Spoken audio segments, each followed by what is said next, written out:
Snimam onako na stolici koja je vjerojatno najneugodnija stolica na svijetu, ja se ne šalim. Sve sam sredio, sve sam promislio, sve sam razmislio, ali to nisam.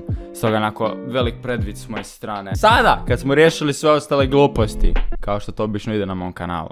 Ako me pratite na bilo kojim drugim društvenim platformama, bio sam pa online mrtav, bio sam podmornica na neki način. To je metafora, nisam zapravo bio. Zbog toga što nisam znao kako će se stvari odvijat, odlučio sam vas nekako ne uvlačiti u to. Nedavno su bili upisi za faks, ja nisam imao plan po tom pitanju ikakav, ali na neki način svi su mi govorili da idi na faks. Vjerujem da nekako moramo ispočetka početi jer ovako zvuči sve jako zbrkano. Sve to je počelo prije onako nekih 3 do 4 tjedna kad sam prvi put dobio poziv od fakulteta. Usred epidemije i korone i tih zombija, nema još zombija.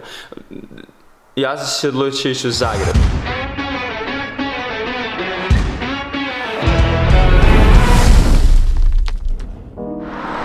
Nakon 2,5 sata napokon ovdje. Inače reciklirao sam isti B-roll kao i zadnji put u vlogu jer bio sam umoran. Upravo sam kao trebao imati lunch pauzu što kupio sam sandvič još u Rijeci jer znao sam da ću biti mrtav. Uglavnom, skrećem s priče. Otvorim sandvič kompa i dobio sam muhu u sandvič. Ovo je paket muha, ne, super je. I ode moj sandvič, very nice. Jer ovo nije čudno ispalo, da? Ovo je najčudniji lift u povijesti liftova, ali zvukić nije loš! Šta radimo? Zašto ne mrdam? Faks mi se originalno javio puno kasnije, javio mi se u jesenskom roku, ja nikad nisam ništa radio u jesenskom roku i onda sam bio onako, nije li zima? Sad je zima. Zašto me zovu? Sad je zima. Duboka zima, snijeg pada. 363. Ova je izjava da neću umrijeti u njihovim rukama. Morao sam pisati seje i biti s komisijom i razgovarati s njima i sramoti se pred njima. Jel vi to se snimali? Pa...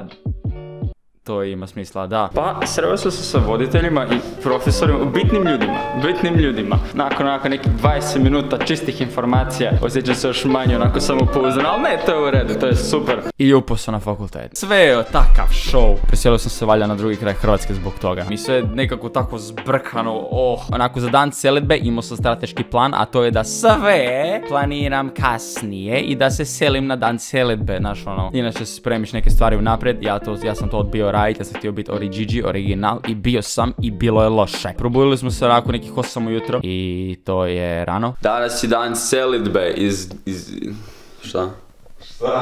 Danas je dan selidbe, osjećam se dovoljno nemotivirano i mislim da bi mogli otkazati taj faks na koji ja idem. Moreno još uvijek spava. Ne spavam. Okej, igra Candy Crush igricu. Igra. Candy Crush. Da, vidiš, to je nešto bi Candy Crush igrač onako rekao. To nije Candy Crush. Kako god hoćeš. A zašto bi rekao da ne igram Candy Crush ako igram Candy Crush?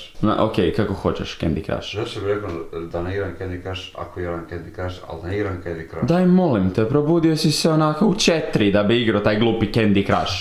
Možda. Znači, priznaš da je Candy Crush. Okej, ovaj razgovor traje predugo. To nije Candy Crush. To je Candy Crush. Za sve one koji se pitaju kako sam se ustao u 8 jutro, probio me alarm. Par puta. I to onaj od iPhone-a koji te ne pusti na miru dok ne stisneš glupi stop. Ovo je bio. Kompa moj, ti držiš taj krevet za sebe ko zmija noge, jebate kompa. Daj, diži se. Ne, zmija nema noge. Pa zato i drži za sebe. Imam još jedan život. Si izgubio Candy Crush levelu. Skoro, ne. Tako zvuče Candy Crush igrači. Moreno mi igra Candy Crush. Ne igram Candy Crush. To je Candy Crush! Sviđa mi se kako ti onako pola mog spremena ležiš zapravo, to je... Jutro je, šta bi drugo trebao radit? 8 sati je, nije jutro, podne, duga noć, dugi dan, ajde diši se. Imamo raspravu, zadnjih 5 sati raspravljamo, nismo spavali, samo da mu dokažem da je to Candy Crush. Shut the fuck! I to je bio kraj. Šuti. Kraj moje sreće. Nakon toga je nekako sve u provaliju išlo onako strmina, smrt. Zašto na moju glupu selidbu mora biti glupa magla na ovom glupom brdu? Predivno vrijeme.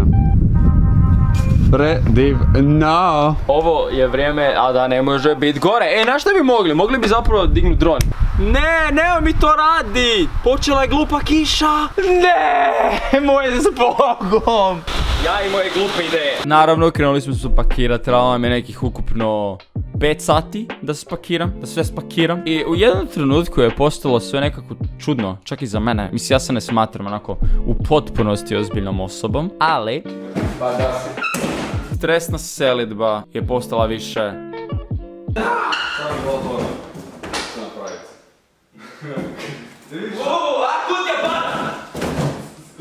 Mislim da je ovo dobar opis mog stava prema cijeloj ovoj selidbi. Ajde, snimam. Ne još.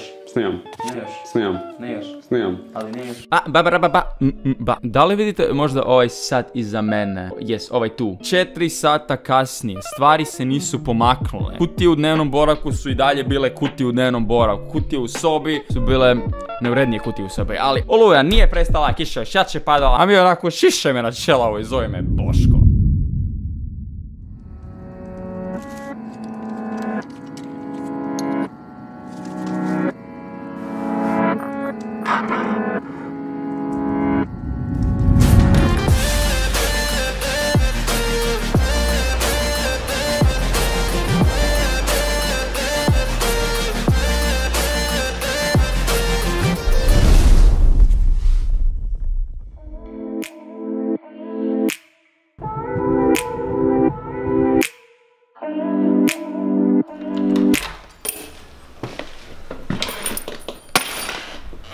Trebala bi nam tegla neka ovdje, zapravo nema ničega, dobro budemo radili na tome. Da, ovo je nered, ovo je apsolutno i totalni nered.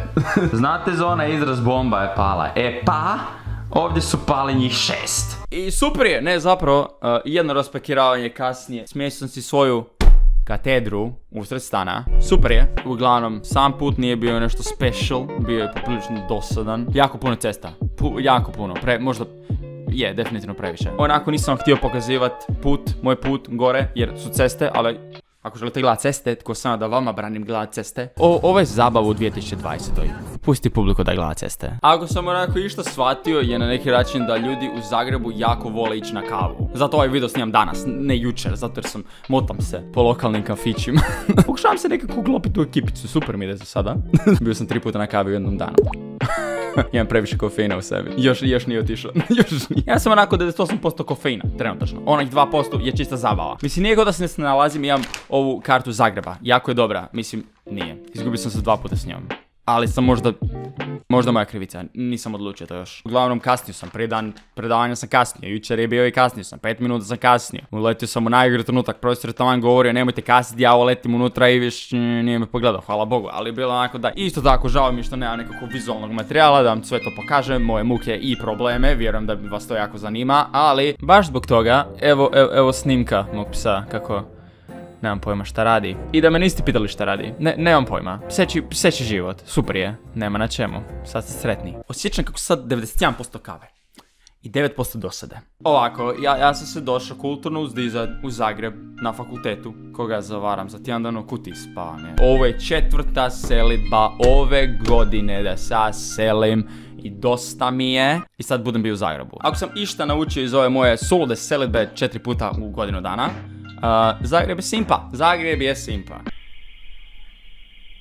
Šta je to bilo? Je to cigala pleše po mom Čudne stvari se dešavaju ovdje. Zagreb je čudan. Drago mi da imam na faks, ne nužno zato jer mi se čak i sviđa, nego jednostavno zbog toga što vraćati se određena količina odgovornosti koju si imao dok si bio u školi. Jer kad onako nemaš školu i ne radiš, lagano je nekako zabit se u krevet i ništa ne radit, a to je onako ne nužno najbolji način života. Stoga, hvala sve na gledanju ovog videa. Ako me ne pratite još na Instagramu, ubacite oko na Instagram. Nemojte preako. Nemojte to preako napraviti da ne bude bolo. Budite okej, želim da ste okej. Sada je vrijeme kada mi morate biti okej zbog korone i svih tih stvari, zajedno smo u problemu.